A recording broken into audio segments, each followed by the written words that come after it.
দেখো, Indian agriculture যে research institute আছে, সেটা সেন্টারটা কোথায় আছে? নিউ দিল্লিতে অবস্থিত। সেন্ট্রাল যে রাইস রিসার্চ ইনস্টিটিউট আছে, সেটা অবস্থিত হচ্ছে কটকে, উড়িষ্যার কটকে। সুগার কেন ব্রিডিং ইনস্টিটিউট, সেটা হচ্ছে কোয়েম্বাটুরে অবস্থিত। সেন্ট্রাল পটেটো রিসার্চ ইনস্টিটিউট, সেটা অবস্থিত হচ্ছে সিমলা এবং পাটনাতে। সেন্ট্রাল টোবাকো রিসার্চ ইনস্টিটিউট, সেটা অবস্থিত হচ্ছে রাজামান্ড্রিতে। সেন্ট্রাল ফরেস্ট রিসার্চ ইনস্টিটিউট, যেটা অবস্থিত কোথায়? দেরাদুনে। এটা খুব পরীক্ষায়ও আসে।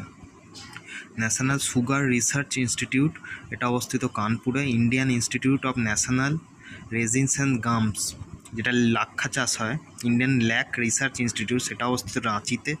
ন্যাশনাল ডেয়ারি রিসার্চ ইনস্টিটিউট অবস্থিত কান্নালে।